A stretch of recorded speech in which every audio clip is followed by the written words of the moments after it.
morning, everyone. That gets you moving if your caffeine didn't. Today is our second day, 2021, virtual day at the Capitol. Although things are a little different than they usually are from when we meet in person, we're very excited to deliver two great sessions today. Before we begin, I'd like to go over a little housekeeping. First, everyone in this session is muted except for the speakers and presenters. Please take a moment to locate the raise your hand feature in your feed loop or Zoom control ribbon. You can raise your hand feature by clicking on the participants in your control ribbon, and you will see a blue hand icon labeled raise your hand. We ask you save your questions for the designated Q&A time at the end of the session. If you have questions for the speakers, please raise your hand during the Q&A and we will unmute you and then you can ask your question.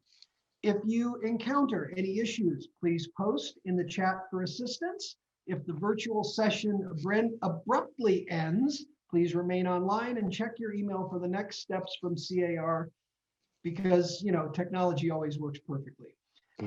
Please help me welcome our sponsor for this session, Jim Renshaw with Land Title. Land has been a longtime supporter of Realtor Day at the Capitol, and we are very grateful for his continued support. Jim? Thank you, Robert. I just wanted to start out by, acknowledging the tremendous work the Colorado Association of Realtors organization performs, just ranging from wildlife disaster relief to political advocacy, education, legal assistance from Scott Peterson.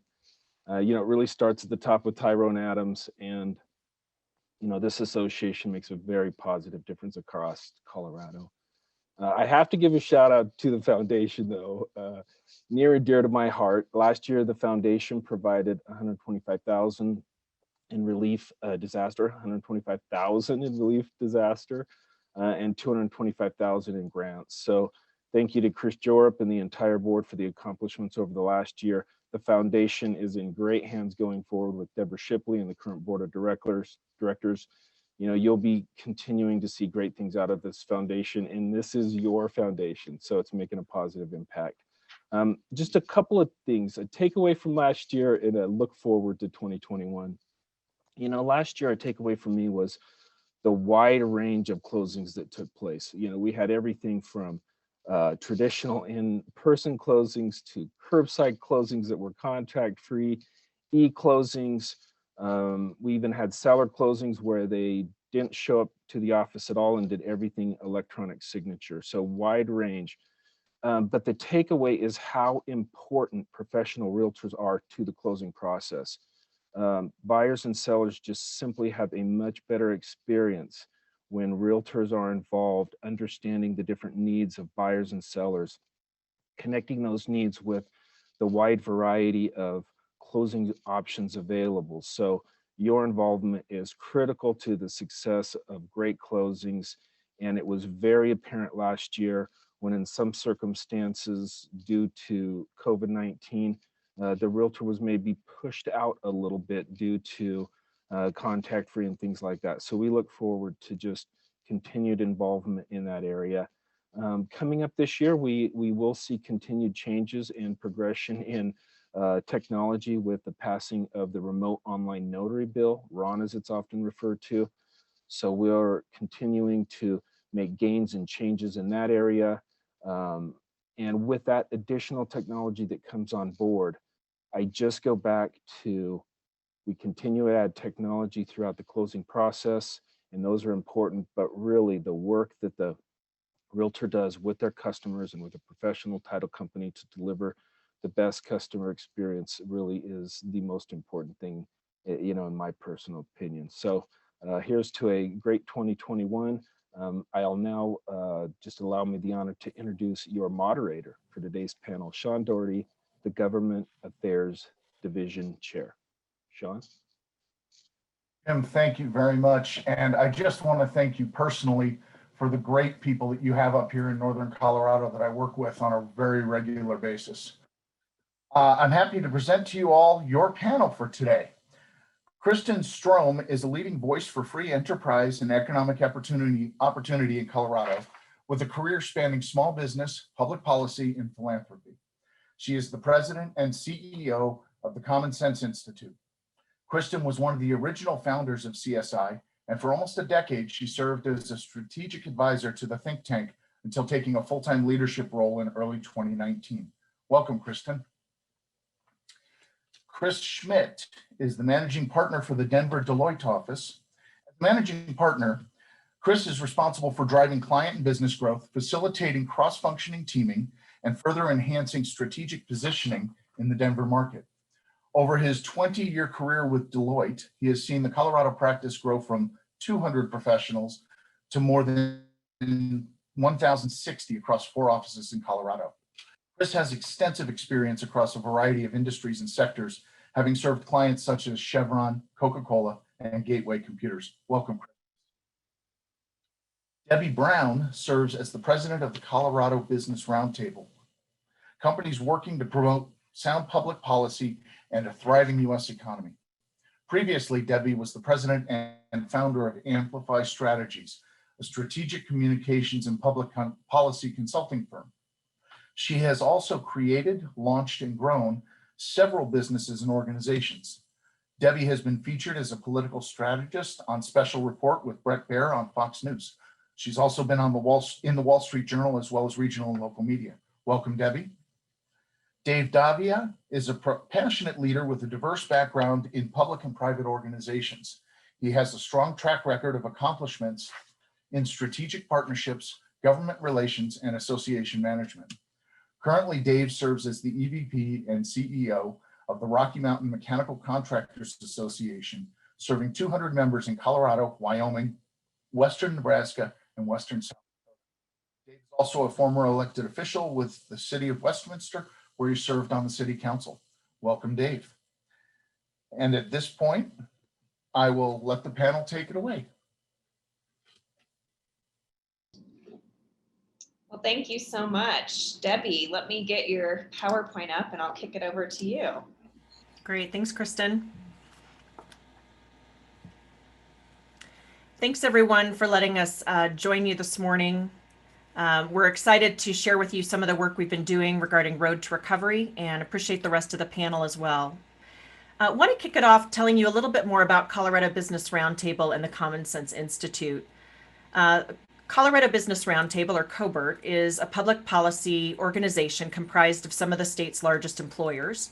We're an affiliate of the National Business Roundtable, which is a CEO coalition, again, of some of the country's bigger employers, and really focus on public policy issues that help Colorado's economy thrive and grow.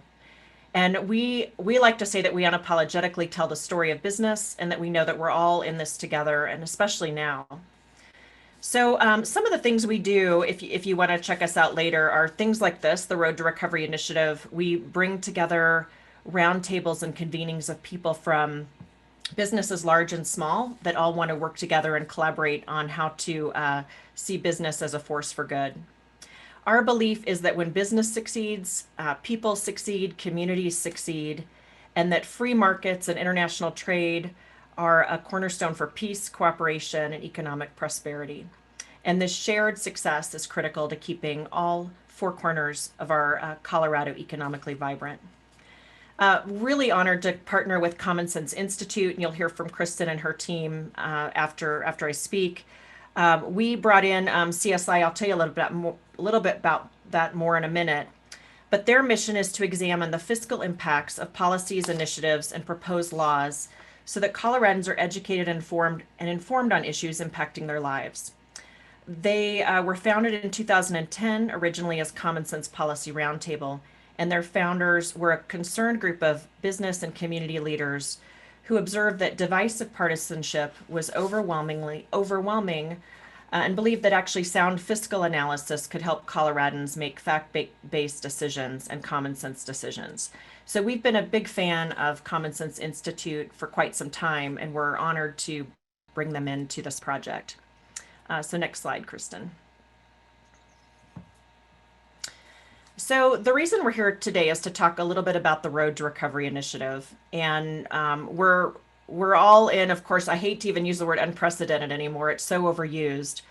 but we really have seen such challenges. What were perhaps the challenges we were thinking about starting in 2020 this time last year are not the challenges that we face throughout the year. So what we've seen is that a disruption certainly brings challenges in terms of health consequences, perhaps overtaxed systems, but it also brings opportunities in a way to rethink policies that could further elevate Colorado into a more sustainable economic recovery.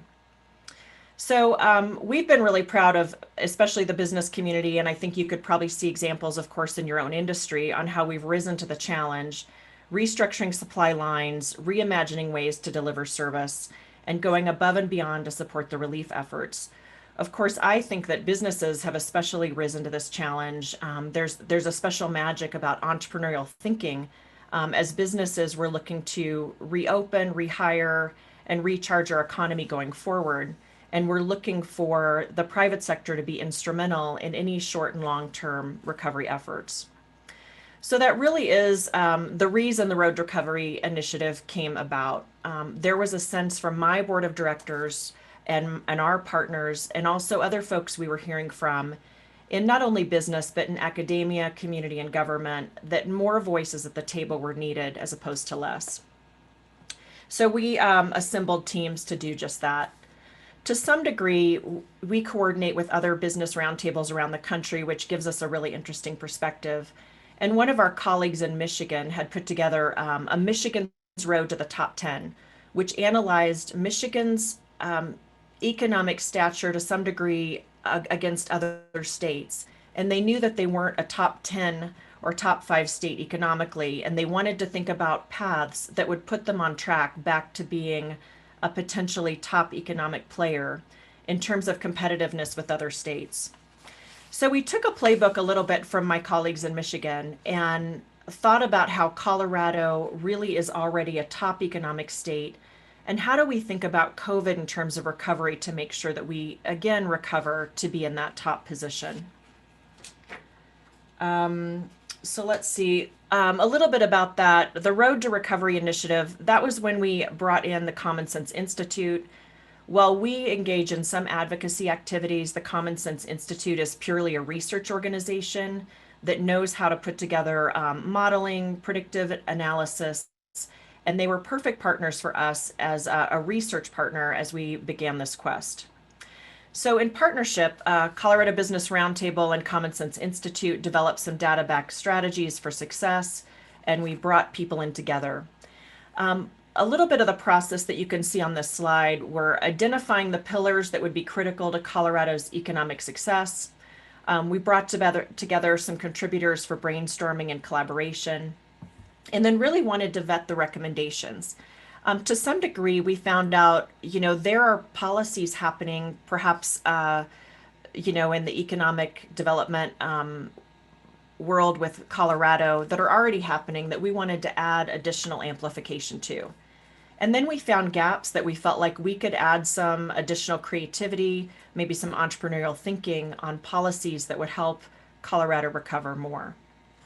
As we thought through this, we also wanted to make sure no one would be left out. And these were some of the reasons that the data would be so important that we put into place. Next slide, Kristen. So some of the contributors that we brought together included, as you can see, some of the co-chairs that are going to be joining us today, including Liz Peetz, Dave Devia, Kristen Strome and her team, Chris Schmidt. We've got a few other folks that are co-chairs that aren't able to join us today, but really split into 3 separate groups where these other contributors that are listed can be seen that really fill expertise from lots of industry sectors and from different avenues. We call it the ABCG, academia, business, community, and government, and made sure that we brought big thinkers and big doers together to really think about our public policy systems and how we can lean into that. I will say we are thinking about kind of a version 2, knowing that recovery is going to be top of mind throughout the year. So if any of you think that this is something that might be of interest to you, we will probably have an ideas summit this summer and would welcome your involvement if that's something you want to reach out and give us a shout out. So Kristen, next slide. Before I get into this, I'll just briefly talk about the 3 pillars that we came up with before we talk about our position in 2019. And these will be discussed at length with the panel today, but they fell into 3 major categories. One is prioritizing a competitiveness agenda, which really is about tax and regulatory structure.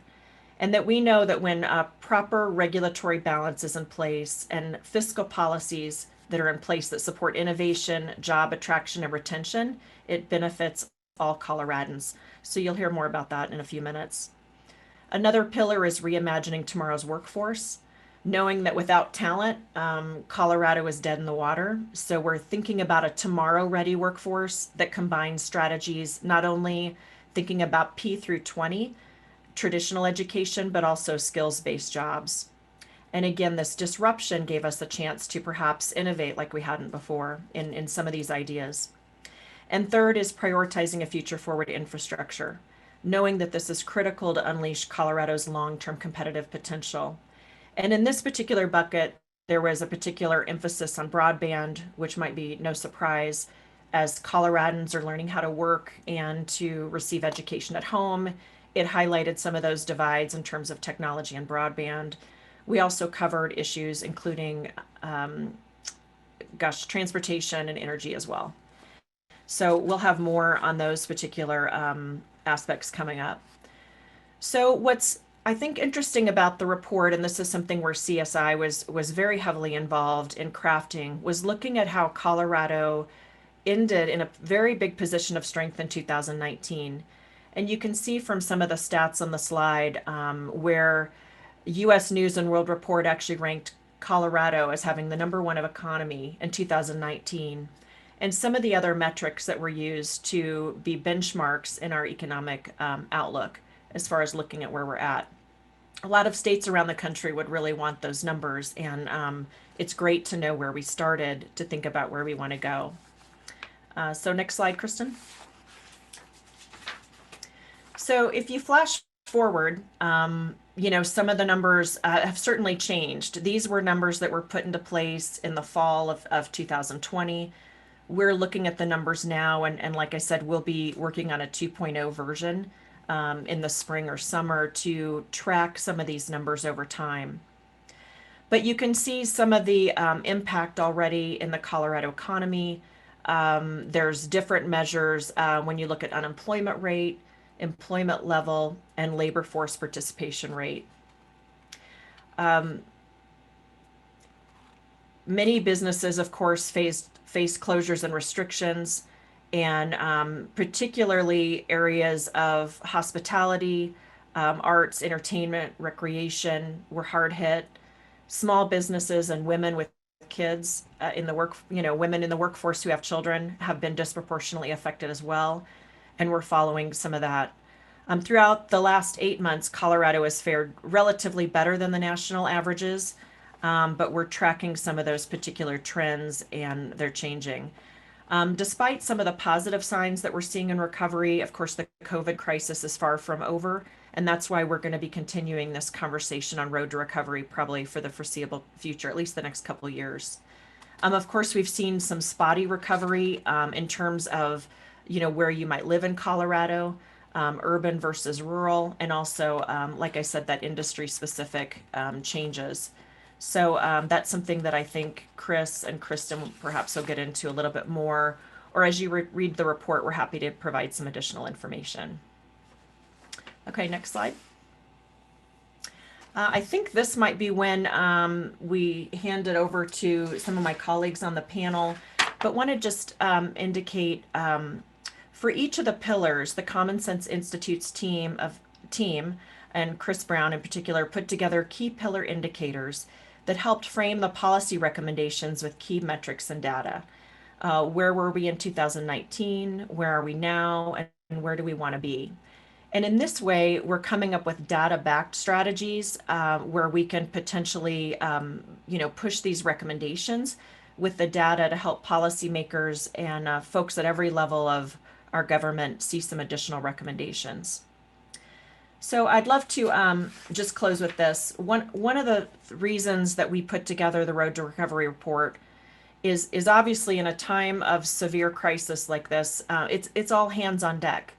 And our belief, particularly representing employers and business interests, is that businesses aren't buildings, they're people, and we need smart folks to be more leaned in than ever before in a time of crisis.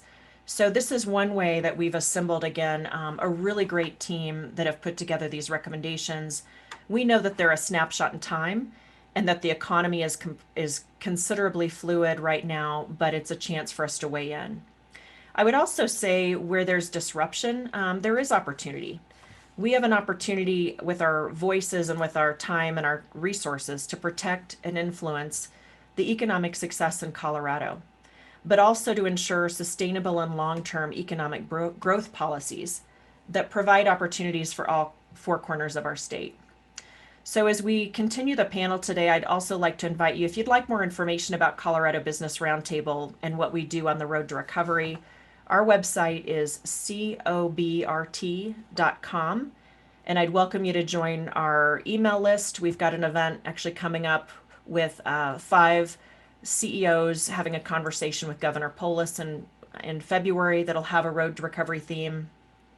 And I also want to point your attention, we do have a separate website for Road to Recovery, which is roadtorecoverycolorado.org. So would welcome you to go to that site in particular as well and download the full report, and feel free to send us any questions, or we welcome your involvement.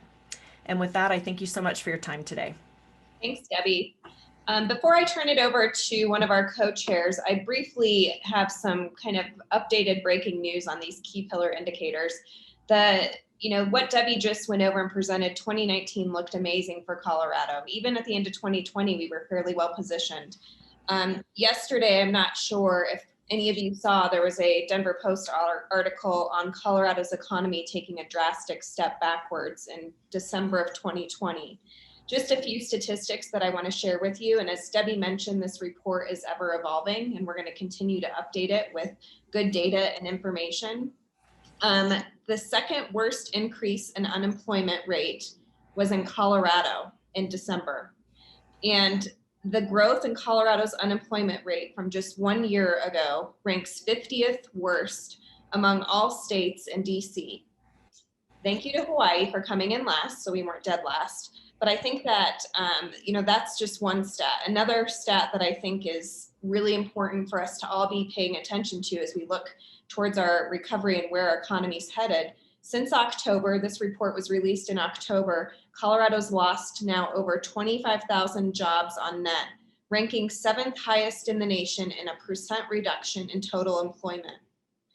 And then just one other quick stat that I want to share. As Debbie mentioned, small business and especially women have been hit hard. Small business revenue in Colorado for a 12-month average in 2020 is now down 35%.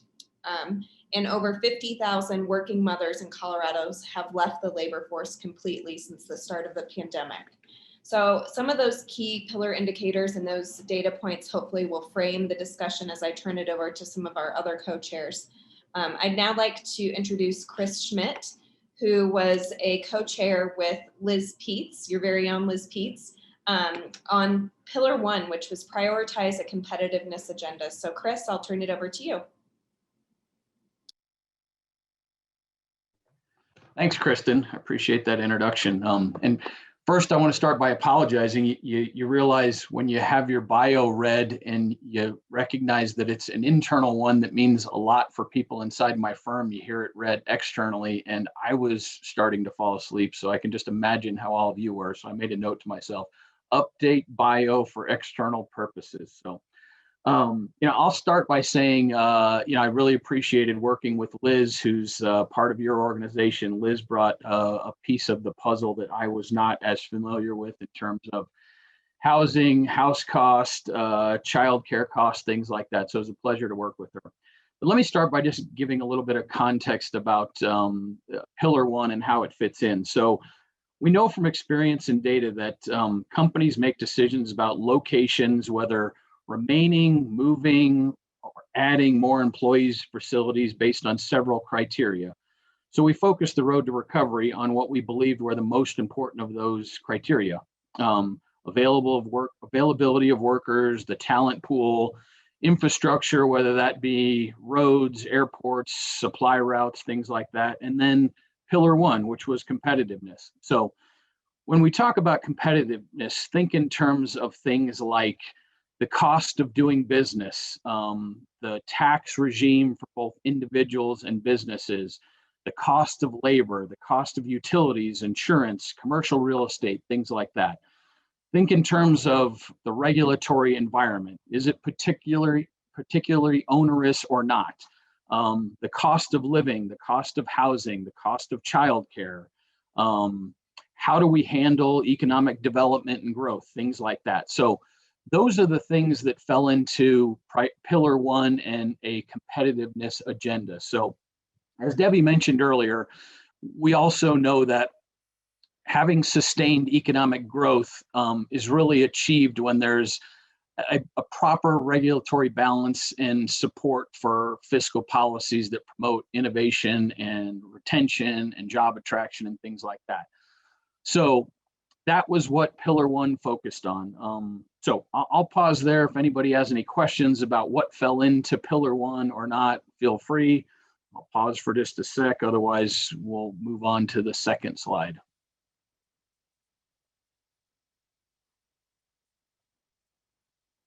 The next slide. There we go. Perfect. So, you know, the way that I think Liz and I approach this when we develop recommendations, and just to clarify, it wasn't just Liz and myself. There was, you know, a group of 10 to 20 others that helped with recommendations in this area. I tended to think in terms of the areas we excel currently, and you know, we need to be preserving and protecting those areas, and then the areas where we know there are already challenges, and then discussing how we address them with creative solutions. So, for example, most people I think would agree that we have a relatively good individual and corporate flat tax rate structure, which we need to preserve. And we saw in the last election that voters in the state approved a reduction in both the individual and corporate flat rate tax from 4.63% to 4.55. But I think we all recognize that in order to preserve that, you know, there will be additional conversations in the future about, you know, increases in tax rates. I think most folks know that the decrease was likely a countermeasure that was put on the ballot because there was a competing initiative or ballot initiative that was being talked about that just didn't make it. So, and one example of things we need to preserve. And again, taxes, a little bit more on that, you know, especially in light of the fact that, you know, we're going to see some business related taxes rise in the short term, you know, specifically unemployment tax rates. Our unemployment tax rate as a state was relatively high compared to other states, and we ranked in the bottom quartiles of where other states fall out, and that's likely to increase just based on what happened during COVID times. We also need to preserve our current regulatory environment by increasing transparency and fiscal visibility by making sure we engage those impacted by proposed changes and requiring proposed regulations, legislation, and, you know, ballot initiatives to provide an associated cost benefit. So basically a price tag. I mean, one of the things that we've seen is lots of things work themselves through the legislature. Things wind up on the ballot that don't necessarily have the transparency that individuals would benefit from understanding the true cost and benefit of those associated initiatives and regulations and ballot initiatives.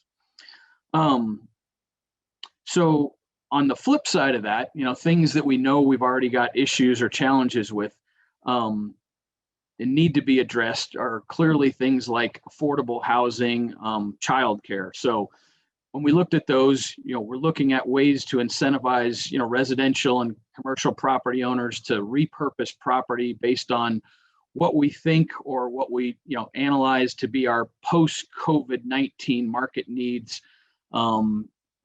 So, you know, looking at things like repurposing property, expediting permitting and things like that, you'll see as recommendations are in our report.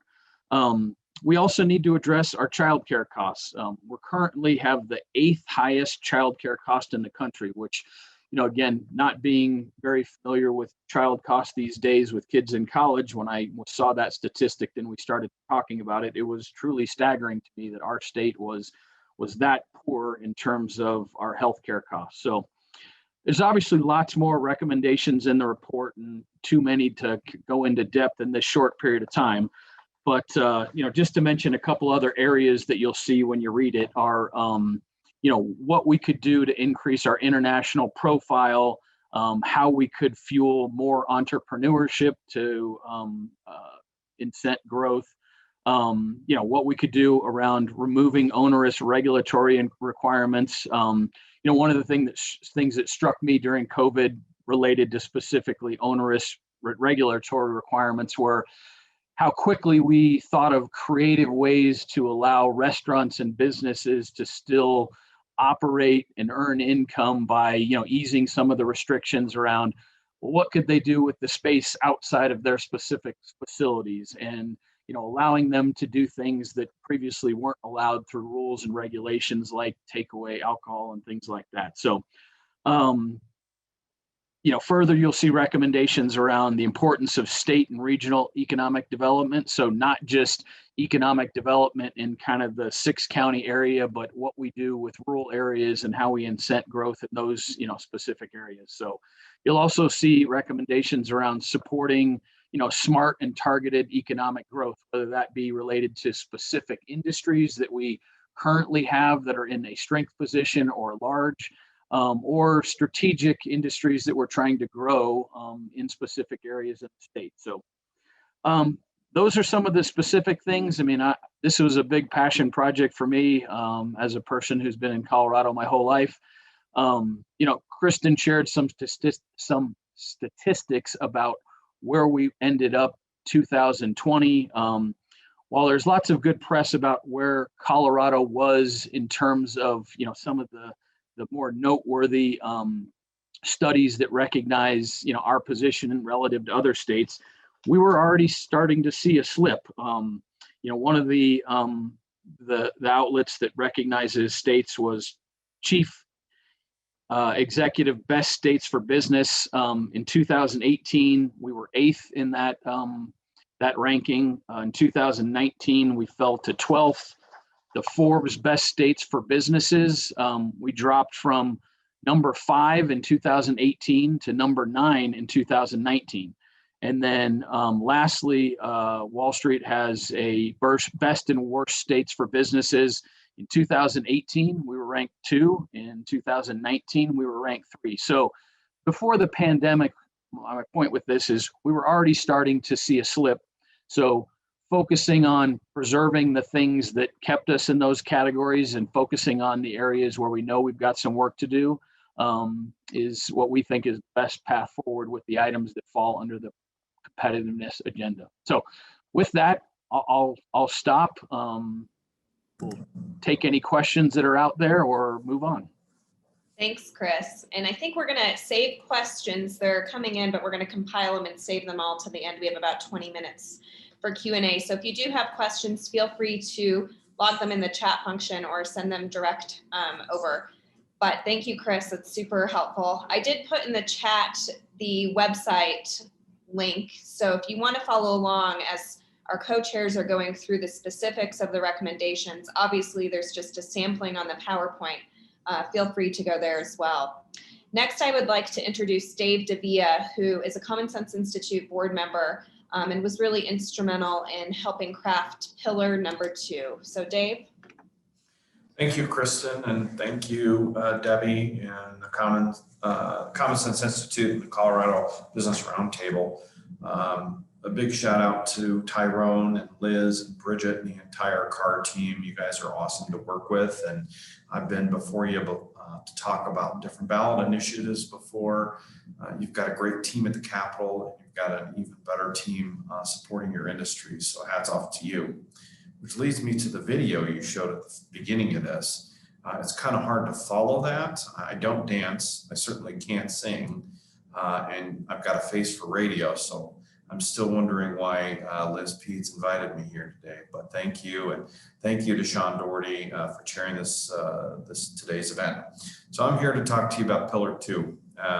Rocky Mountain MCA, we are an association that supports members who install plumbing, mechanical, and HVAC systems. I had the pleasure to serve as a co-chair on this pillar with Scott Hughes, who's the Senior Strategic Advisor for Apple Corporation. He lives here in Colorado. I'm a 5th generation Denver native. I've grown up in Denver. I love Denver and have a passion for it. I started out in college, and I got to tell you, had construction been presented to me in a meaningful way, I would have found myself here early on in my career and not just 15 short years ago. We had a great team of people, a lot of thought leaders in the community that came together to tackle workforce. Colorado has the second highest demand for post-secondary education in the country.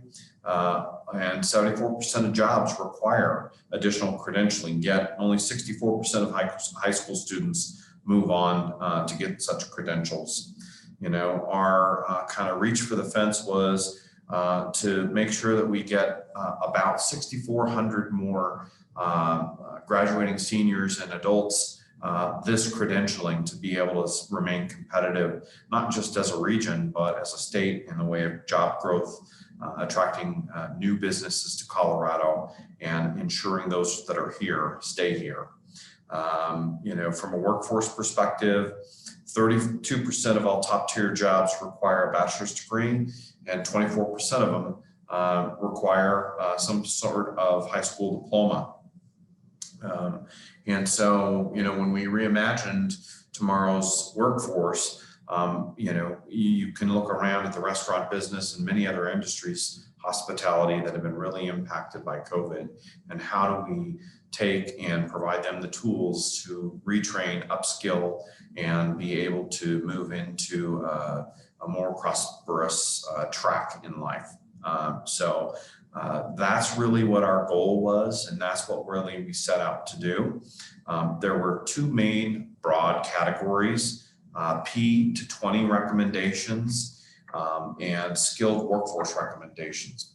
In construction, for example, by 2028, we're going to need another 53,000 workers in Colorado. Now, this was pre-pandemic projections, so I'll put a little asterisk on that, like I do many times, to say looking forward that number could change, but there is a significant number of more Coloradans we need to attract into the construction and technology trades.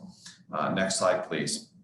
So those two broad categories were broken down into total of 10 initiatives and a total of 32 sub-bullets. So what I'm going to share with you here is just a few high-level, couple housekeeping things. We made sure that we worked with our co-chairs on Pillar 1 and Pillar 3, which you'll hear about in a minute, to make sure that there was no duplication across the platform.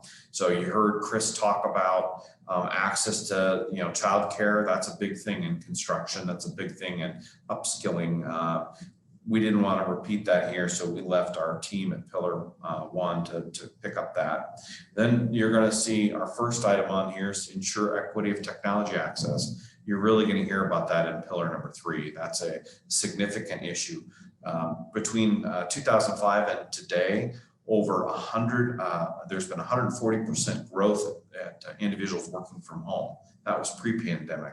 And we all know Zoom platforms and all the other technology has really changed how people work and really how you all operate. And kudos to you for rallying behind and continuing to keep closings going. I was one of those in 2021, so thank you for your ingenuity. Technology access is a big deal. P-Tech, and for those of you who aren't familiar with that term, P-Tech is Pathways to Technology. You know, there are folks that we work with at IBM on this subcommittee and a lot of other high-tech companies, and P-Tech is at the center of what they do and support.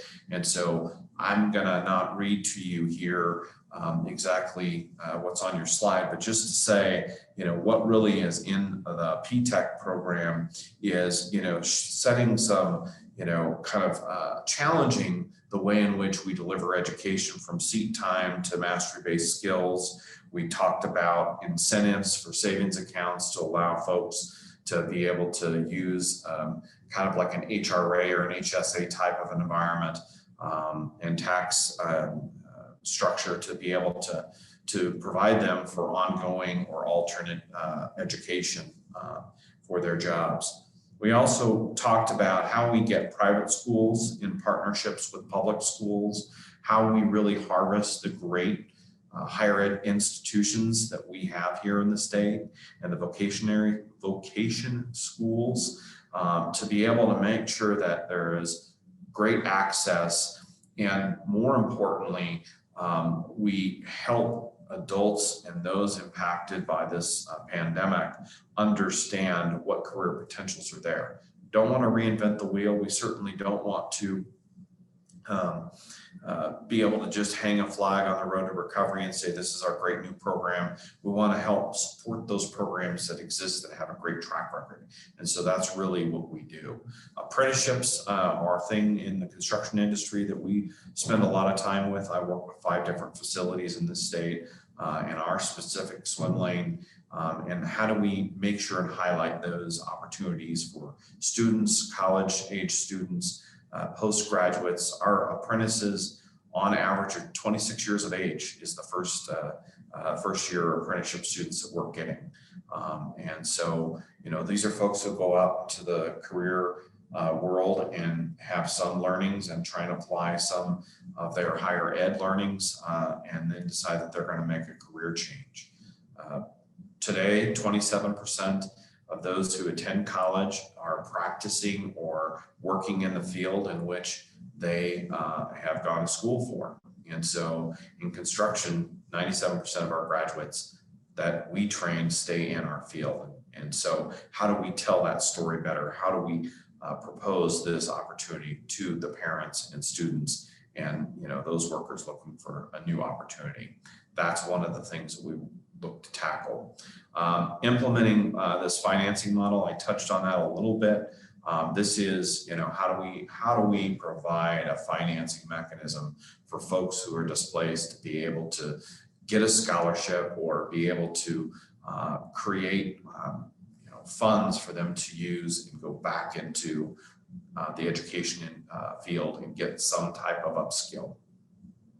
And then this is the one that I would say is most passionate to me, is, how do we get more credentials through partnerships, dual credit, college credit work experiences in the state. We've seen, past legislative efforts to where you get credit for your past learning experiences, and how do you apply that to a higher ed or a credentialing type of an opportunity.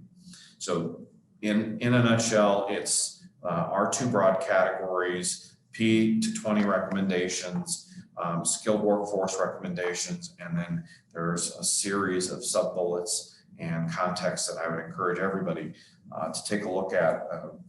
www.roadtorecoverycolorado.org for great details. There you're going to find a downloadable document somewhat similar to this, so that you can plug in and stay along. And please know that round 2, as Debbie said, is coming, and we would be happy to welcome your input and insights. CAR is a great organization, and I just can't thank you enough for your partnership. With that, I'm going to kick it back to Kristen, and we're going to talk a little bit about Pillar 3, and happy to stick around to answer any questions you might have. Great, thank you, Dave. Debbie kind of gave a quick overview of Common Sense Institute, but wanted to just provide a little bit more information on our role on this project, and especially thank all of our co-chairs on this call today and that participated in the project. This was really a labor of love over 6 months, and the amount of time and energy that these co-chairs put into this report, working with various committees, working across pillars, was instrumental. And I think that what's exciting to me in Common Sense Institute is that we're already starting to see this report translate into real action as we look forward to this legislative session. Unfortunately, two of the co-chairs who were tasked with Pillar 3, Roberta Robinette with AT&T and Terry Stevenson, who is a community leader in the Jefferson County area and a CSI board member, couldn't join us today. So I am tasked with briefing you on Pillar 3. And when I was thinking about Pillar 3 and how it might relate to you all, especially, I think this is perhaps the most important. You know, you can't sell a home unless we have good infrastructure in the state. If we don't have good roads, if we don't have water, if we don't have good broadband, it's going to make your job a lot harder. And that's why I think this group came together, because it touches so many different industries. It really is kind of the center and the core of life and how we do business in this state. I do want to thank, before I dive into the Pillar 2, the Realtors as well. The Realtors, Tyrone, Liz, have been partners of Common Sense Institute almost since inception, since day one. They were REMI partners for a very long time. Liz is now on our board of directors. And we love working with you all and making sure that your policy recommendations, your team down at the Capitol has the data and facts to back everything that you do. So thank you to Tyrone and Liz as well for your partnership. So Pillar 3, invest in a future forward infrastructure. We all know that that's critical to Colorado's long-term competitive potential. We started off talking about Pillar 1. Great news. Colorado has #1 economy. We're super competitive. We're one of the best in the nation. Flash forward to Pillar number 3, we're not doing so well. When you look at where we are as a state and the key pillar indicators, let's talk about road infrastructure for a moment. Where were we in 2019? Colorado faced a funding gap of about $600 million per year to fund 100% of the state and local maintenance.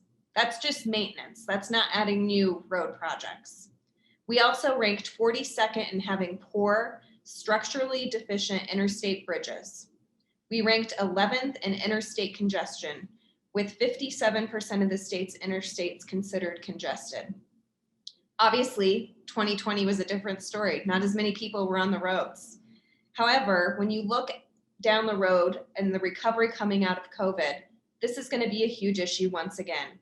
The latest governor's budget request does include a $220 million influx for one-time funding to prioritize transportation projects. But is that enough? That's not sustainable. That's a short-term Band-Aid. What we looked at is, where do we want to be? Coming out of this recovery, how can we position Colorado as being at the top in the nation for roads? We want to propose to advocates, to policymakers, to find a way to secure a long-term source of funding to close the revenue gap and stabilize transportation funding. These short-term Band-Aids aren't going to work. When we switch over and talk about broadband infrastructure, not great news again on where we were in 2019. Colorado ranked 25th in the nation for broadband access. Not terrible, but middle of the pack. If you look at kind of how do Coloradans use broadband technology, about 94% of households had a computer, 86% of households had internet access across the state. During the pandemic, about 54,000 school-aged children in Colorado did not have internet access. Of those households, 30,000 of them earn $50,000 or less a year. The governor's proposed budget, his latest version, includes $160 million in new broadband investments for education and telehealth. Making sure that Colorado is positioned coming out of the pandemic as a leader in broadband technology will not only help drive our competitiveness as a state up, but it will help all of your jobs as well. I'm sure that, nowadays everybody wants to find an office space in their home, with everybody moving for virtual work. So I'm sure that you've had challenges as it relates to broadband as well in your new reality. The other topic that we examined as it relates to infrastructure was energy in Colorado. Again, I think this is really pertinent to you. People that are looking for a new home, obviously they need reliable and affordable energy. In 2019, Colorado ranked 7th in terms of energy production. We've all seen the latest news this last week on different mandates that might be coming down to federal lands and across Colorado. It will be interesting to see how those impact Colorado and its economy as we move forward.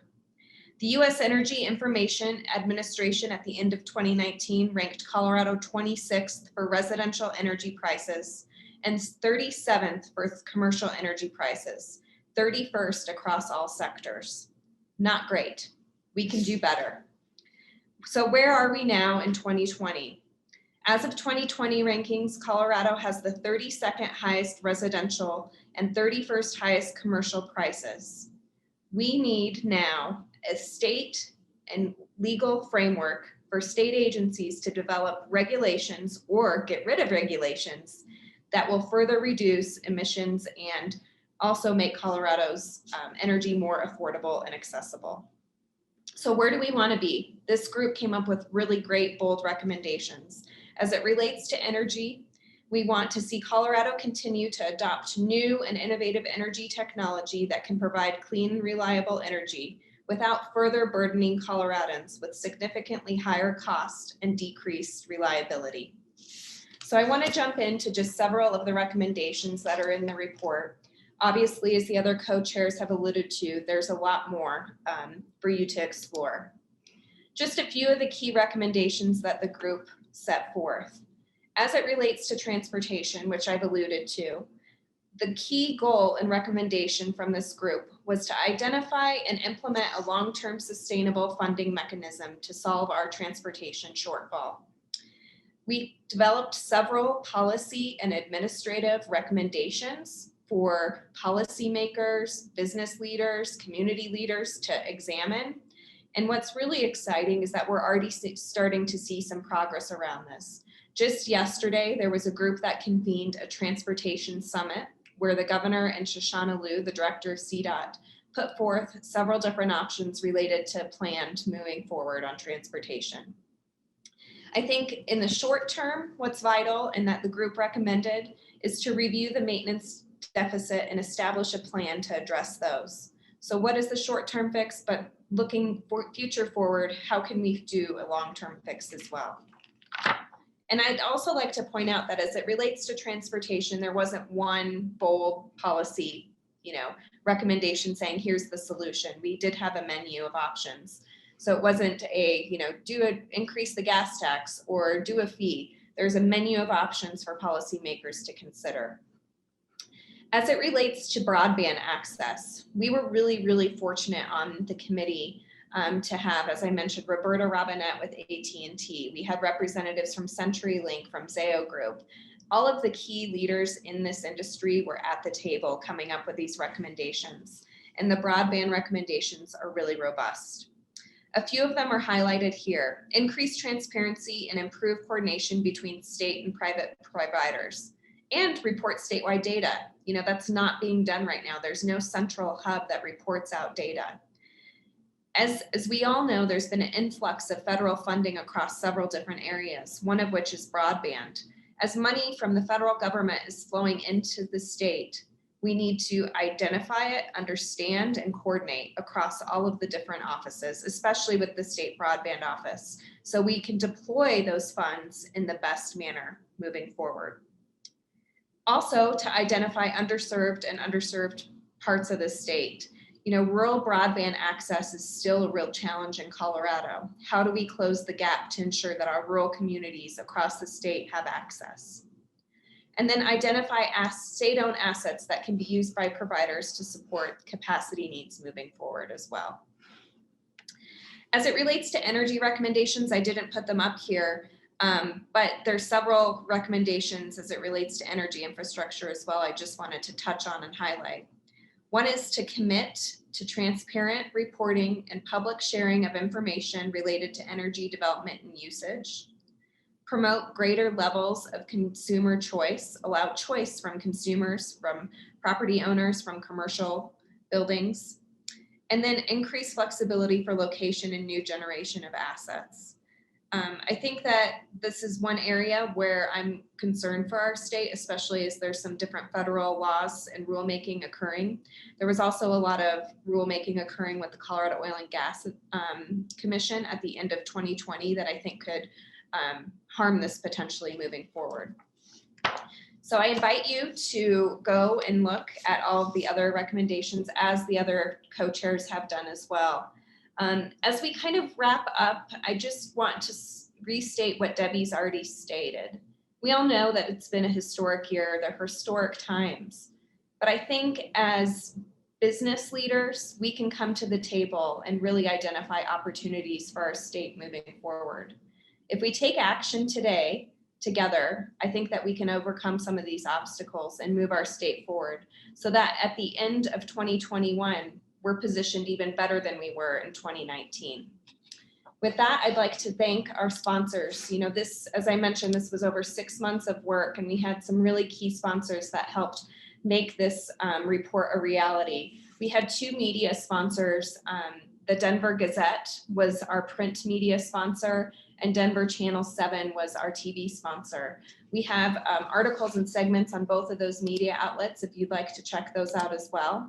In addition, we want to thank Deloitte, AT&T, Colorado Contractors Association, and the Rocky Mountain Mechanical Contractors Association for their sponsorship as well of this report. We couldn't have done it without them.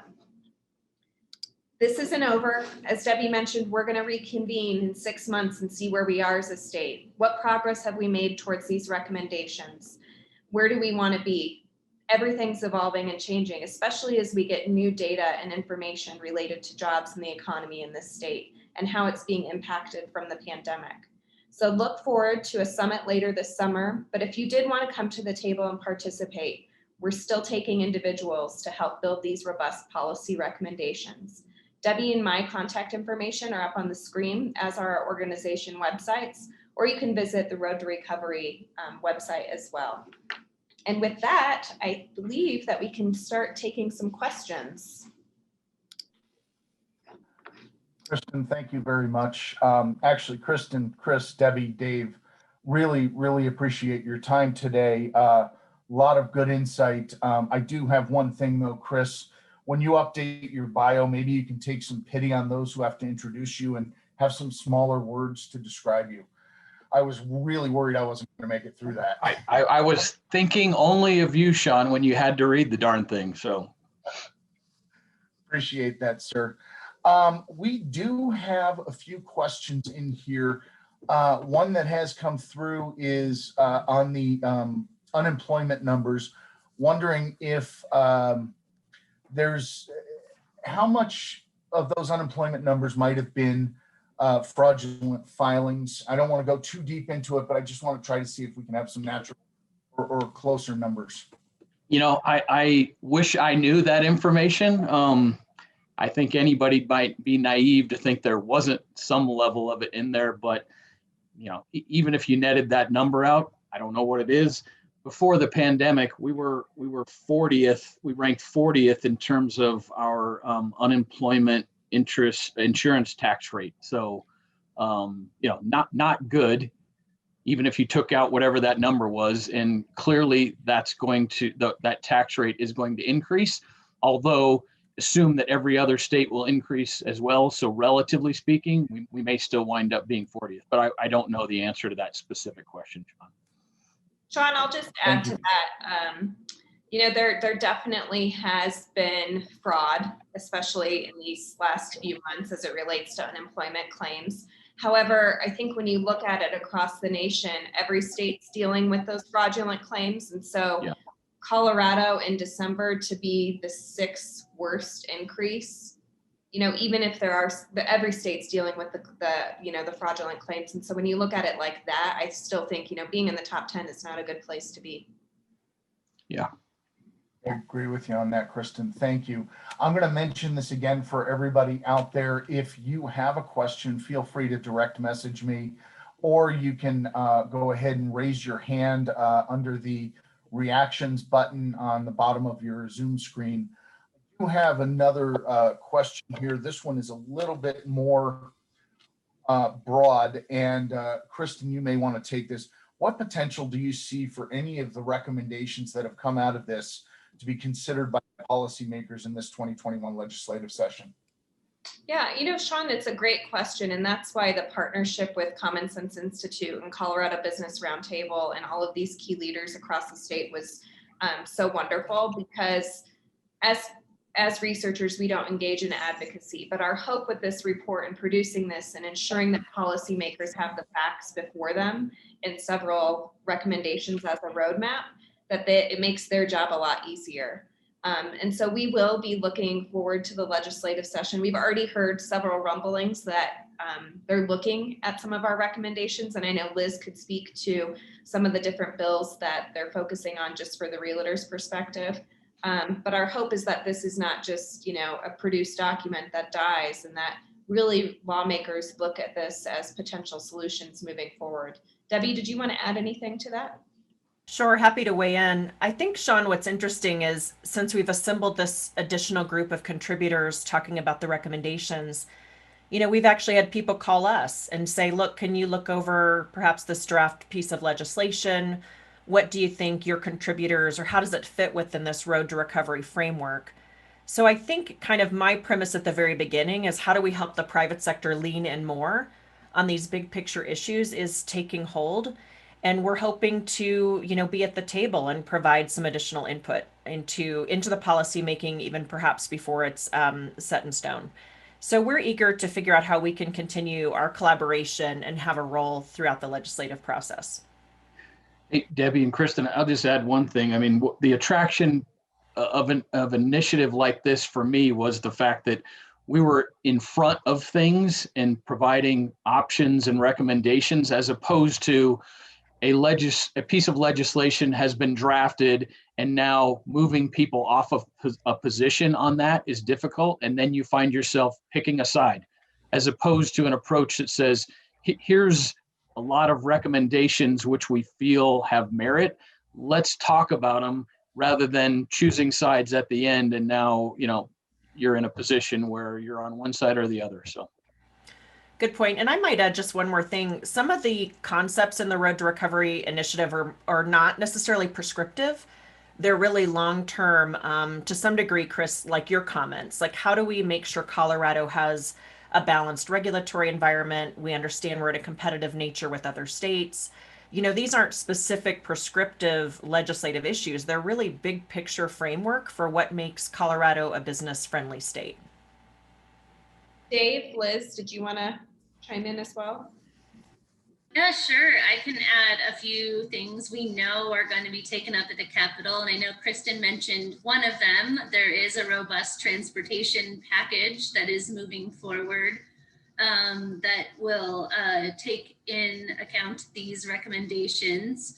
We're also probably going to see some movement around some of the regulatory costs of childcare. I know our LPC has looked in the past at a bill that listed property that could be used for childcare purposes.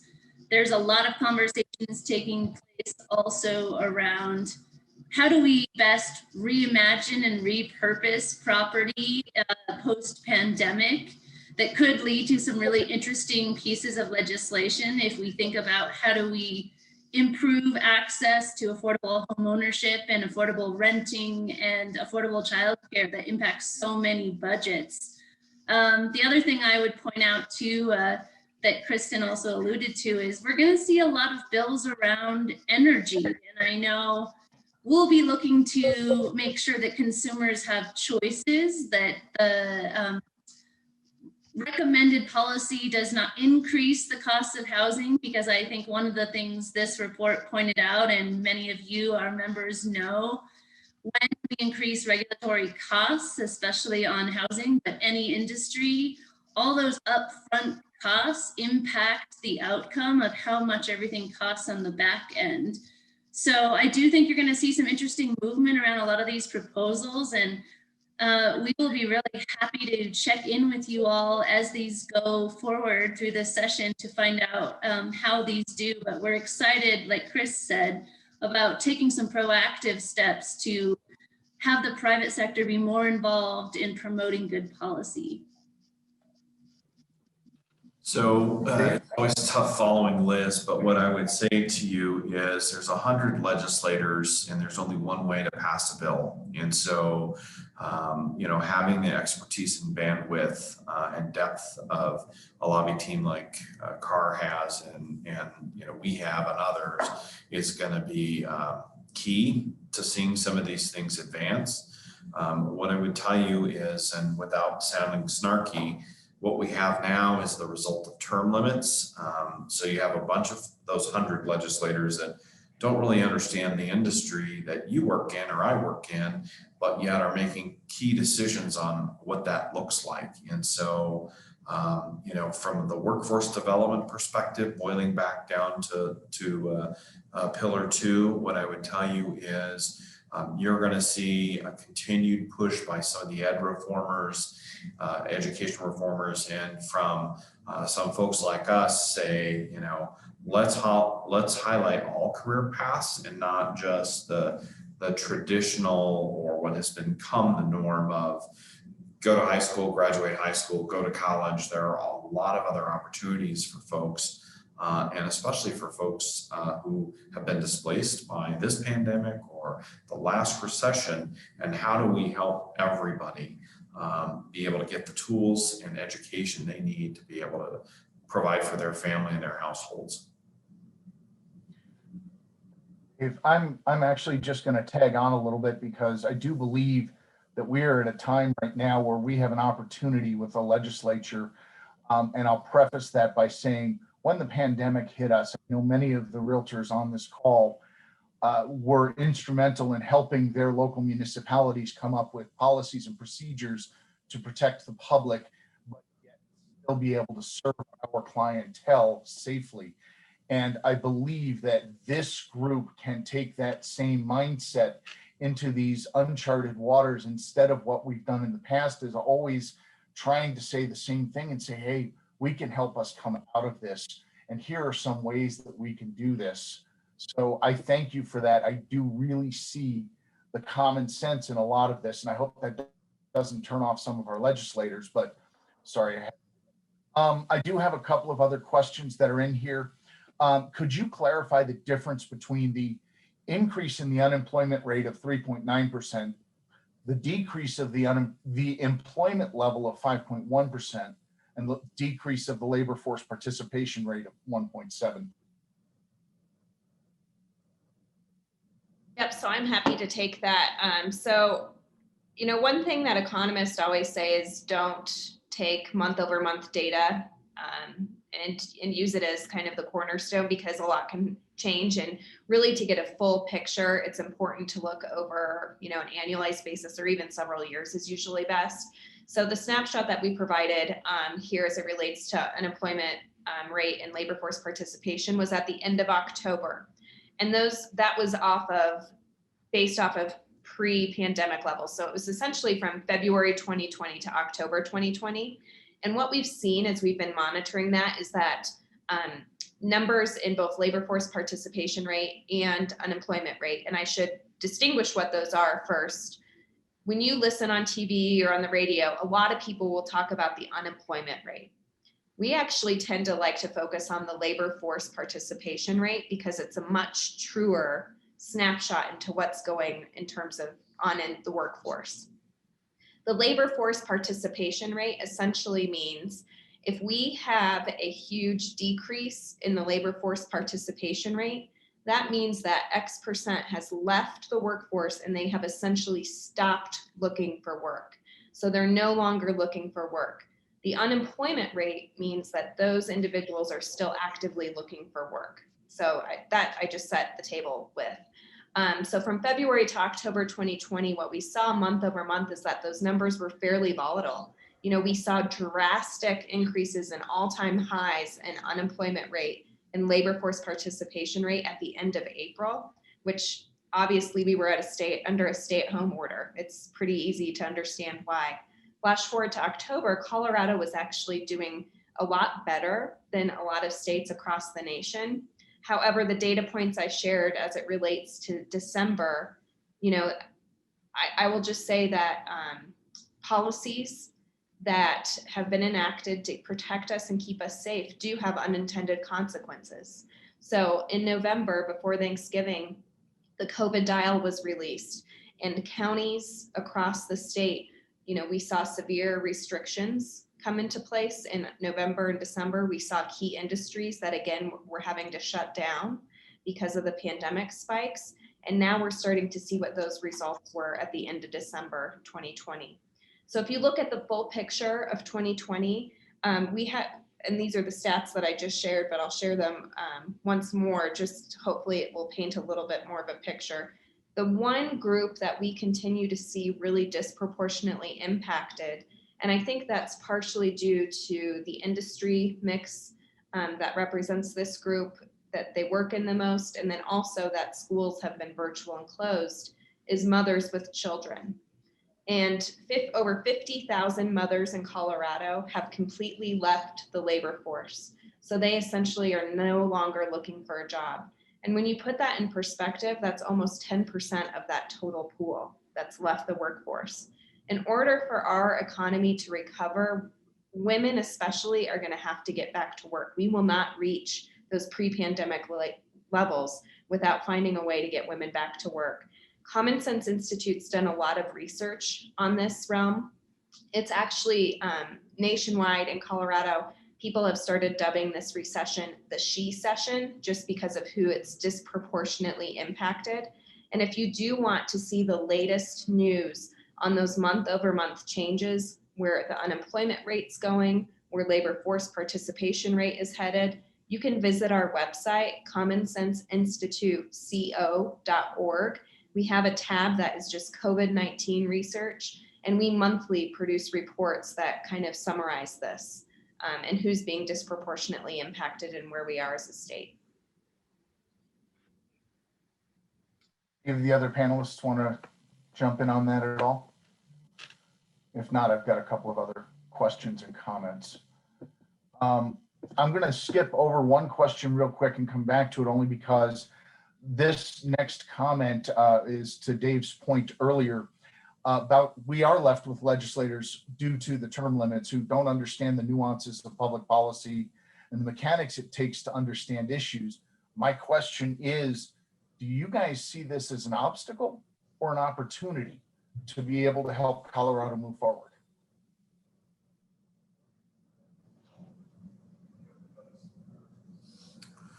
Anybody? Everybody, no one wants to touch that one. I'll start. Dave, go ahead. I mean, I was just going to say, I see it as both, honestly. In the short term, until we figure out how to provide them better education, I think it is a challenge / obstacle.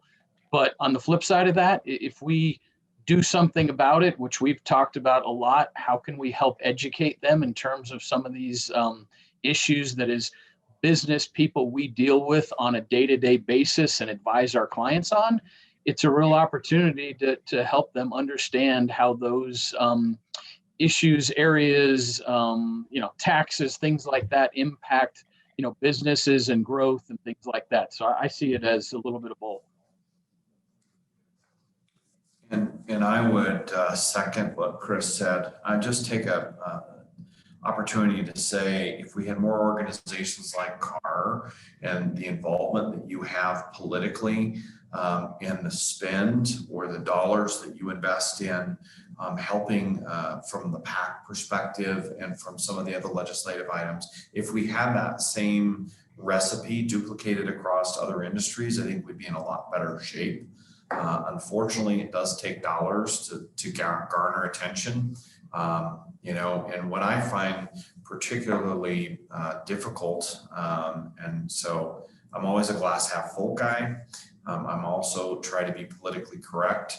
I know that Liz will whack me here if I'm not, but I would tell you that the problem I see is, there needs to be a kind of onboarding of new legislators, and of course in civility, and everybody else as well, because if we really start to look at all the things that are possible by having a good business community, then that should be our focus.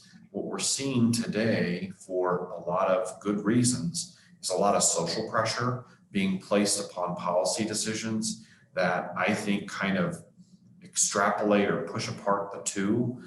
There was a time in this state and nationwide when business wasn't a bad word, making money wasn't a bad thing. And I think we've got to figure out how, through locking arms and, you know, very dedicated and direct spending, we can help bring, you know, adulthood and rationality back, if that's such a word, back to the conversation, and help to advance business. Because if business does well, nonprofits do well, social issues get solved, and everything else takes care of itself, maybe with a renewed focus is what we're seeing the challenge before us. But I honestly believe that details matter, facts matter. The work that Common Sense Institute does, why I'm involved, is, you know, that's a fact-based way of laying groundwork for an argument. So visit our website. I'd encourage you to donate. If I was not a good board member, I wouldn't say that, but you know, our research has gone from 10 research papers a year. Last year, we churned out about 32 of them. And so the need for data is there, and data becomes power, especially with legislators and influence like you all have. And the importance of that engagement is just, I can't underscore it enough, and you guys do it extremely well, and thank you. So I'd love for you guys to come teach our people how to do this thing. Yeah, I would just completely agree with everything that Chris and Dave are saying. As you can tell, we're surrounded by some really great thought leaders in this project, and it's been a pleasure to work with them. But there is so much to creating a better public policy environment. It's education, it's data-based information, as Dave said, but we need to do a better job of recruiting. And you're gonna see CAR lean in pretty heavily to conversations around how do we get better public policymakers who understand business, who understand it's not a bad word. And that goes for both sides of the aisle. We're very proud of the fact that our endorsement program is 50% Republican, 50% Democrat, because it's not about what party you're from. It's about, are you educated enough to understand that the decisions you make at the Capitol regulate people and workers as much as they regulate industry and organizations. So it is a definite endeavor we're going to be working a lot on this year, and civility and conversation is also going to be some work that we're going to be reaching out to. And we're just thrilled to have the platform that we do and the ability to work with great institutes like the Denver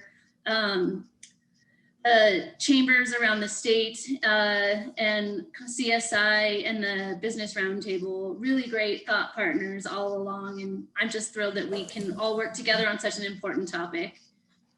And Sean, I think you hit a nerve, because I want to weigh in as well. We've also seen, as probably you all have and the panelists have alluded to, you know, a trend in how people view business, whether large or small. There's sort of this thought of, you know, businesses as always being, you know, a cash cow, or business people, you know, not necessarily filling the halls of our state capitol.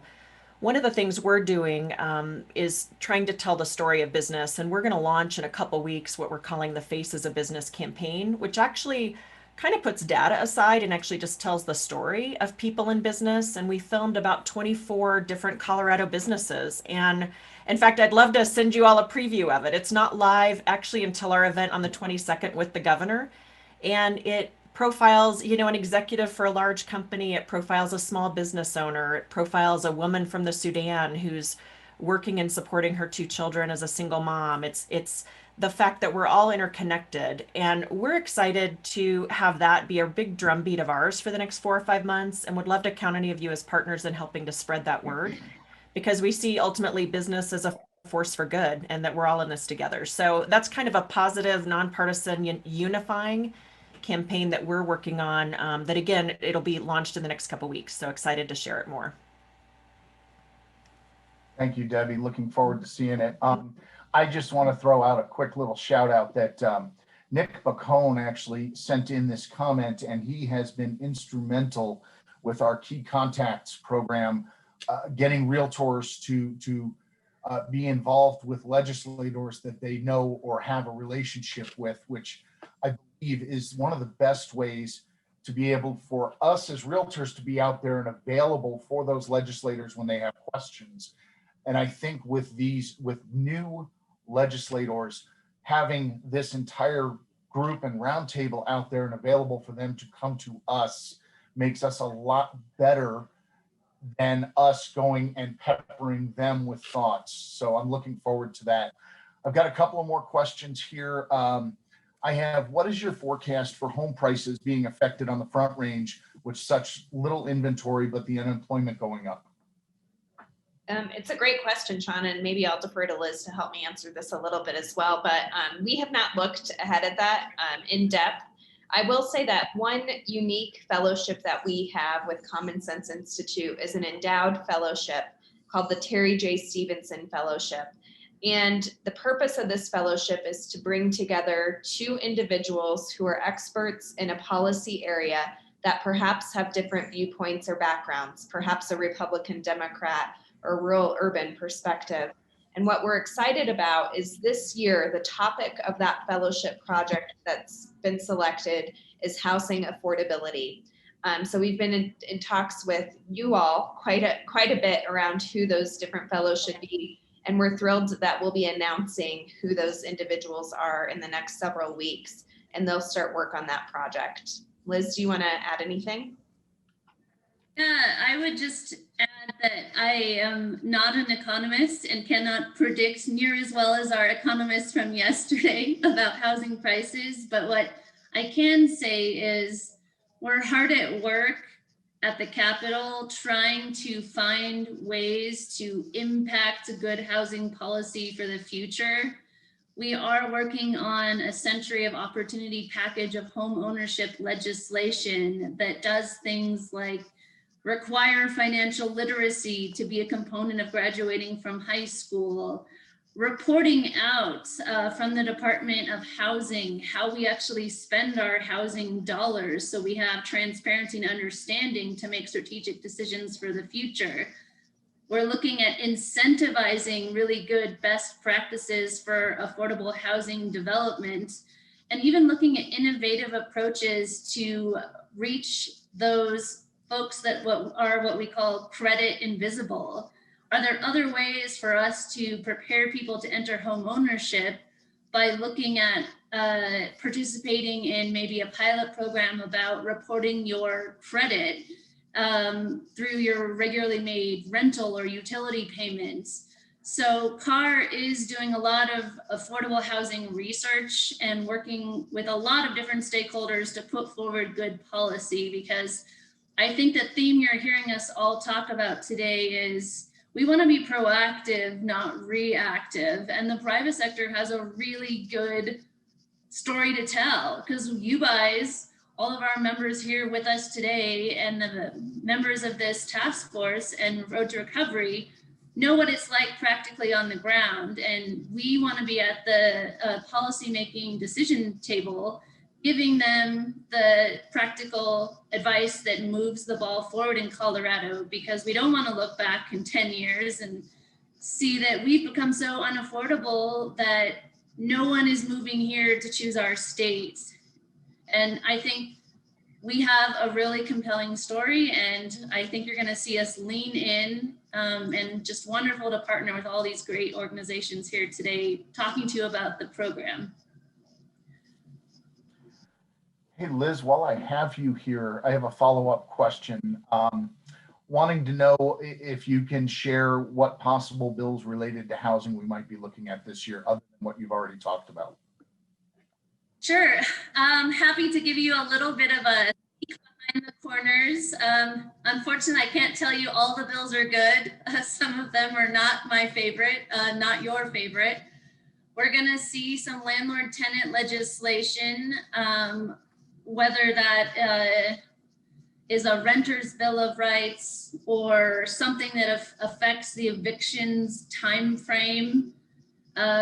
We are hearing the inclusionary zoning bill is coming back.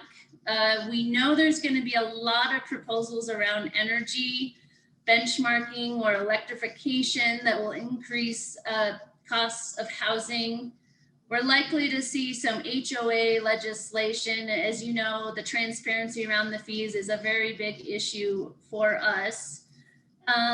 We may see some tax policy that will implicate the cost of housing, whether that's how we look at our mill levies, how we look at property taxes. All of that factors into how much it costs to purchase a home. So I think our legislative policy committee, the 44 of them who are serving this year as volunteers, are going to have their hands full. So stay tuned. And if you know a local LPC member from your board, just tell them to get some rest now, because when we get back on February 16th, we're going to hit the ground running pretty hard.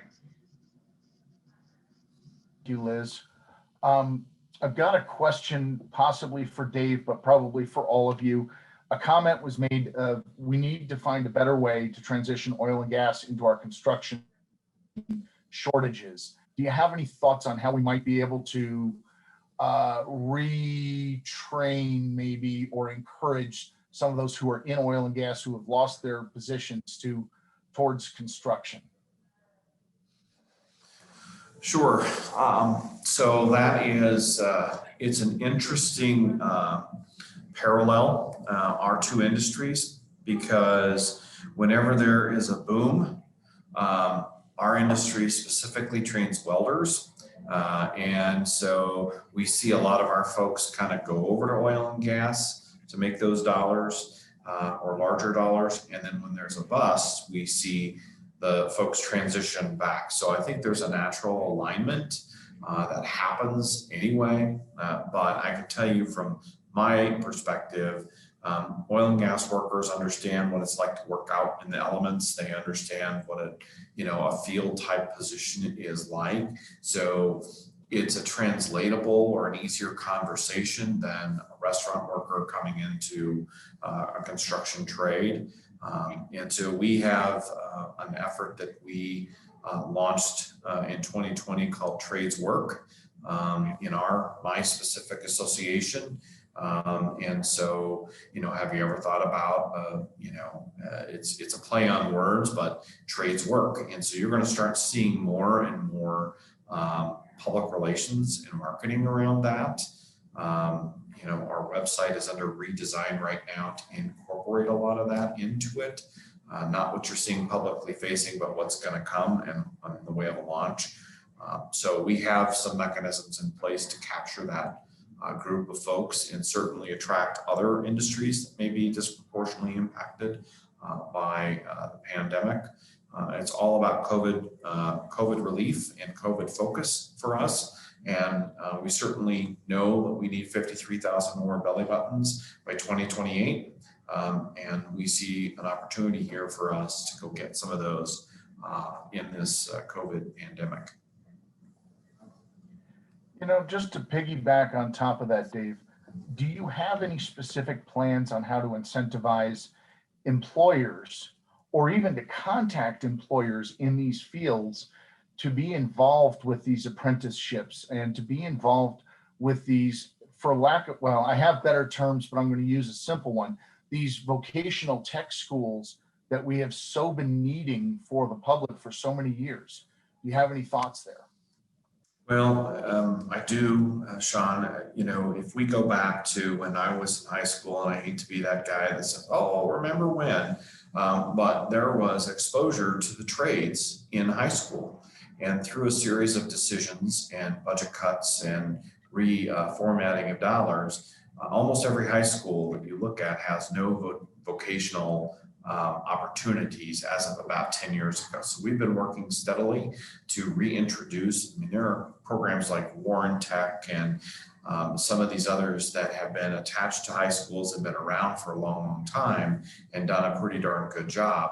But far and away, most of them have shrunk up and or gone away. And so One of the things that we have focused on the last number of years is concurrent enrollment, which means, a person can be enrolled in high school and enrolled in a vocational school at the same time and receive those college credits. 5 years ago, 6 years ago, that wasn't allowed. Only those who went to an AP class got that college credit. So we've been incrementally and gradually working that way. But back to your question about employers and how do we tell our story, construction workers or construction companies by far and away, we love to drive by a building and say, we built that, and talk to people about it that way, but we don't do a really good job of highlighting what's possible in our industry. And that brings me back to trades work. You're going to start seeing a lot of effort that we're going to put into that over the next 4 or 5 years to really provide a comparative as to what was the norm, and really highlight what's possible in the trades. I have chrome welders right now that are making more than $150,000 a year, and they paid $200 a year to go to apprenticeship school. The rest of it is taken care of by our organization. And so we just don't tell that story well enough, and we're working on that. Another piece on that side of things is a few years ago, I was talking with a number of different construction companies, and some of the more successful ones have said that their most loyal employees, their longest tenured employees, were the ones who came in and apprenticed and who learned with them on the job. Maybe that's something that you study, so you've got some facts there to show some of the other companies that may not believe in that. Yeah, Governor Hickenlooper took a team of people to Switzerland probably 7 years ago to study what they call the Swiss model, where students come through K through 8, and then they're exposed to different paths, the military being one. They're exposed to the trades. Let's face it, you all know, tradespeople are really paramount to your industry. And a good partner to your industry, yet no one is really pushing or highlighting that opportunity. And so in Switzerland, as I understand it, I didn't participate.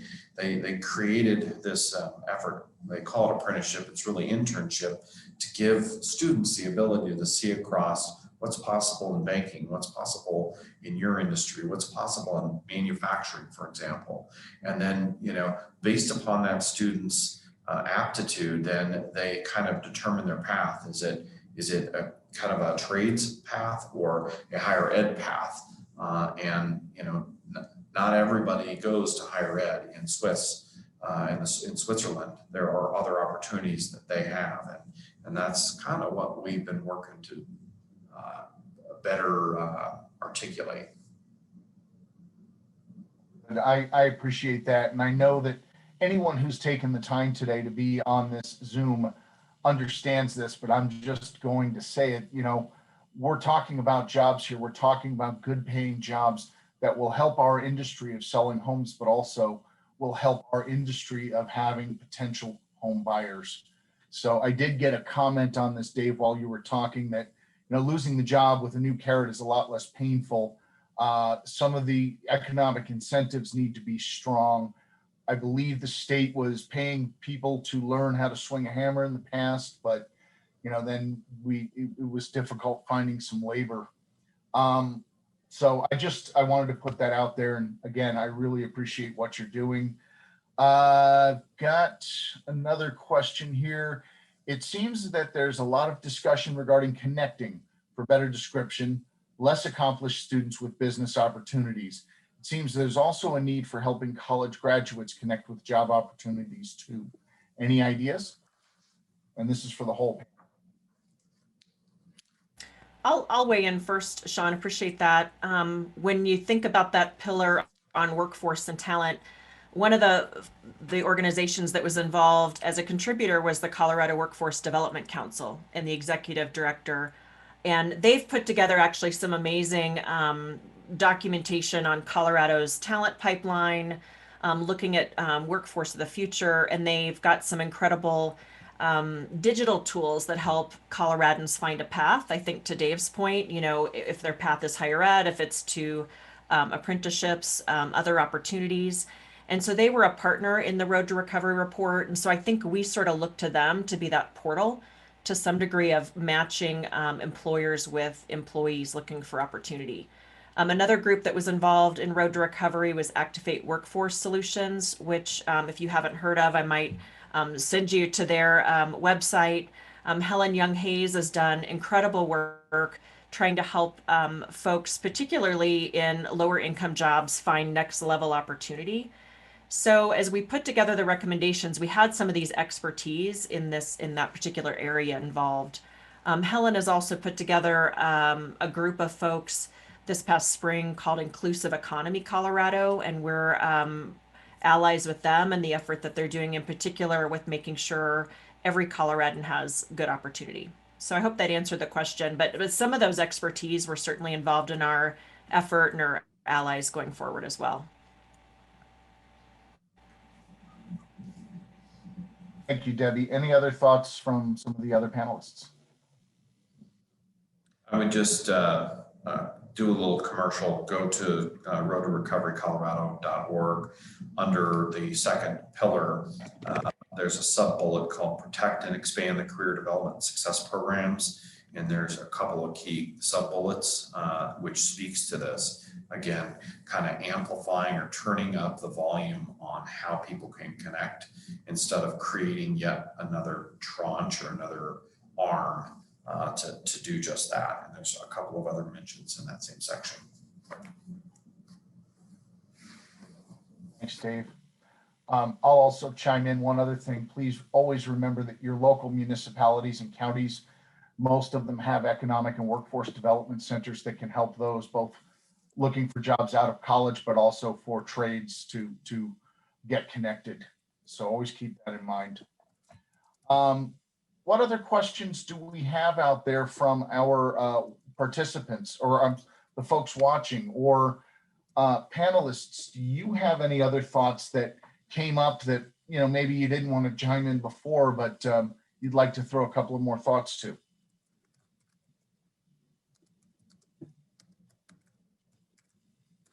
I might just weigh in on some of Dave's comments regarding the workforce area. One of Dave's bullets was about P-Tech schools.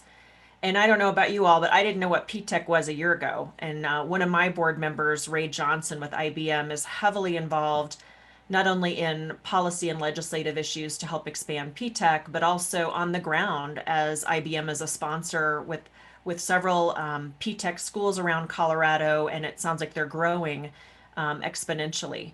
So I might encourage you to think, look in the report a little bit more about P-Tech. It stands for Pathways to Technology, as Dave mentioned. But again, when we think about career options, whether it's young people considering entering the workforce or developing their talent and skills, you know, P-Tech is a really interesting new opportunity, and we're doing our part to try to help expand that as well. Great. And Dave, actually, to tag on that, is there a P-Tech that's more directed towards labor, you know, versus technology? So one of the things we passed last year, maybe the year before, is a bill that requires the Department of Labor to highlight on their website all apprenticeship programs, their success rate, meaning their completion rates, where to find more information, and that is currently being built, and I think it may be live by now. But that for the construction and trades, it highlights a registered apprenticeship programs. Those can be employer-based. Many employers, large employers, will have their own program. There'll be collaborative or cooperative programs, whether that be through a vocational or trade school, or there are different labor unions in the state that offer that type of training. And all of those are supposed to be on the directory. It was sponsored by, why can't I think of her name right at the top? I think Zenzinger was involved. She's blonde. Can't think of the representative off the top of my head, but they co-sponsored that piece of legislation and put dollars against it. So go to the Colorado Department of Labor. If it's not live yet, it should be. It's the apprenticeship directory is what you need to search for. Thank you for that. In fact, I think we now have that in the links on the chat side too. Another comment that came in, is there a better way or another way to more or get the word out about activated workforce solutions to get graduates out of entry-level jobs and use them where they should be, something that's maybe more efficient or more widespread?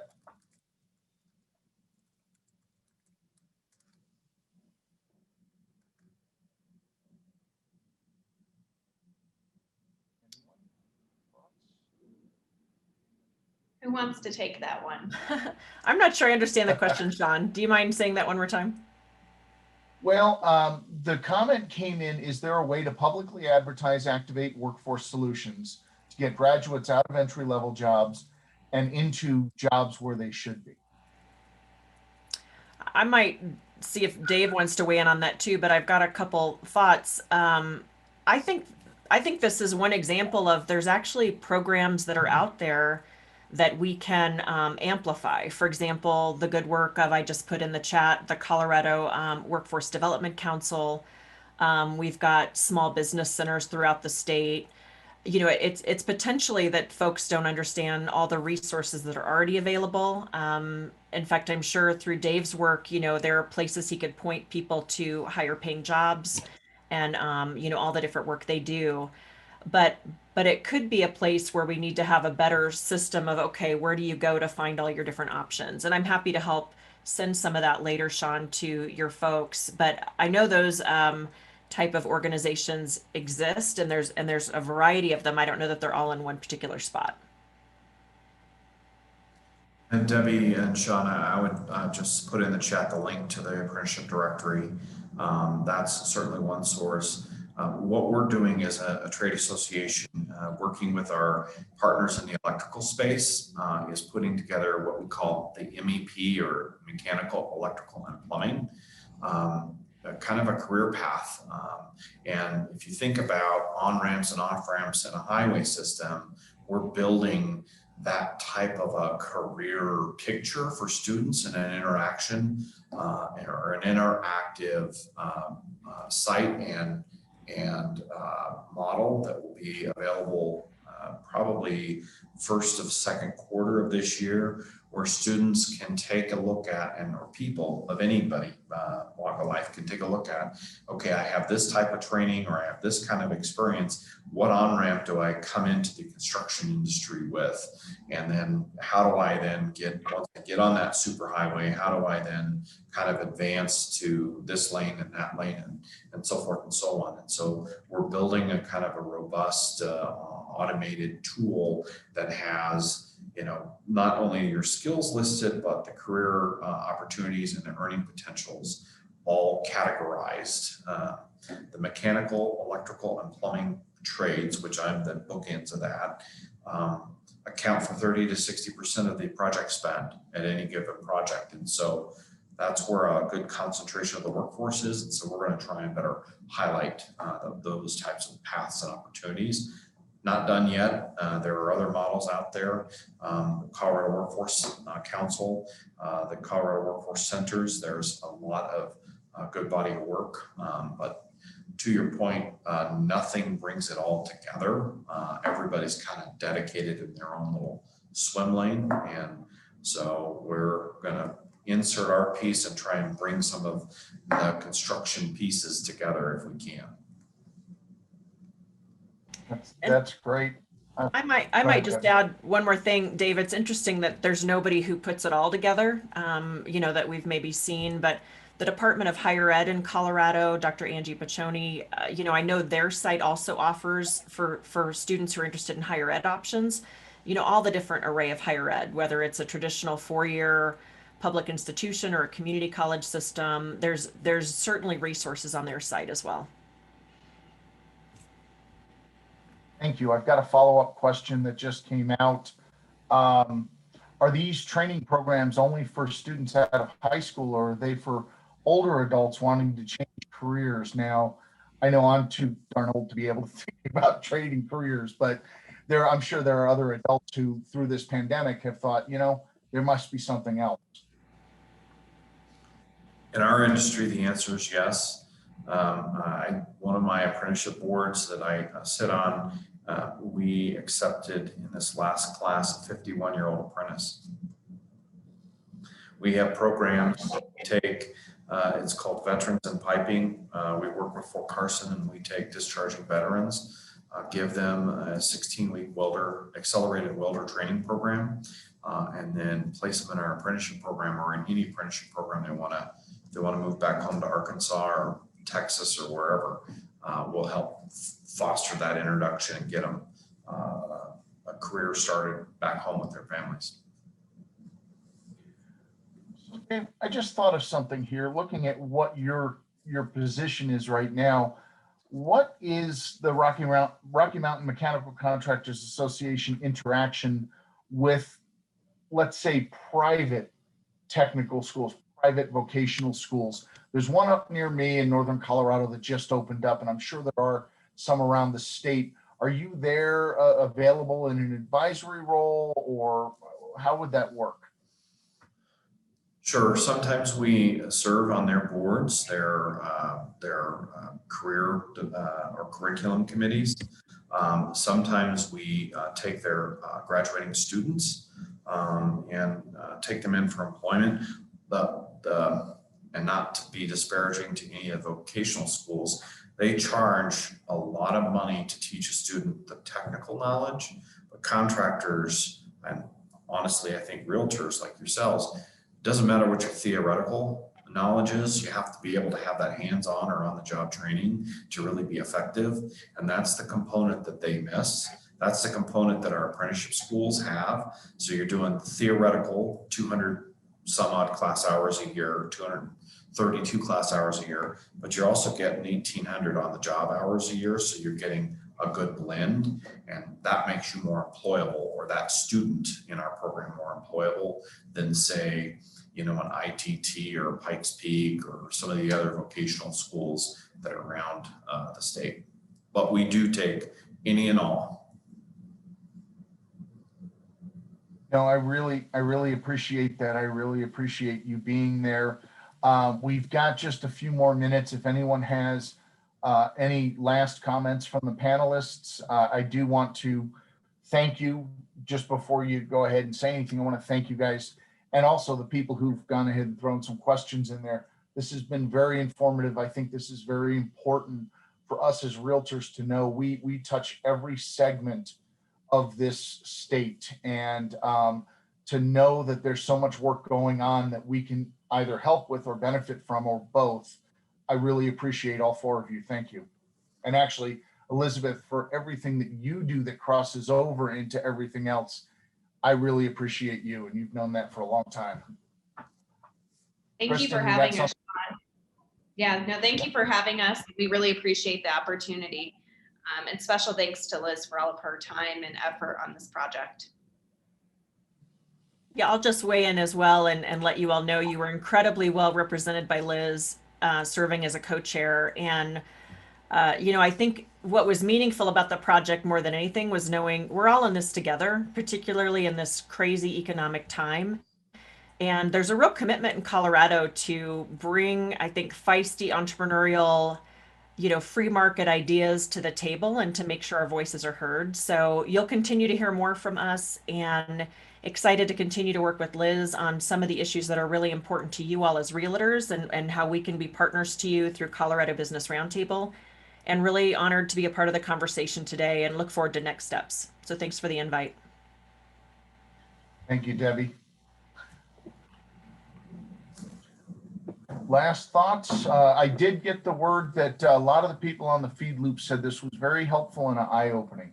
So I really enjoy that. And the people who are on here, I mean, we had 200 participants today, and that's a really nice section of our state. And they are the people who are the movers and the shakers in our industry. So thank you all for being here. And I will turn this on over to Robert. Thank you, Sean. And thank everyone on the panel. A lot of information and a lot of great knowledge there. Thank you. So we'll wrap up a little early if there's nothing else. I'm sure that breaks everyone's heart.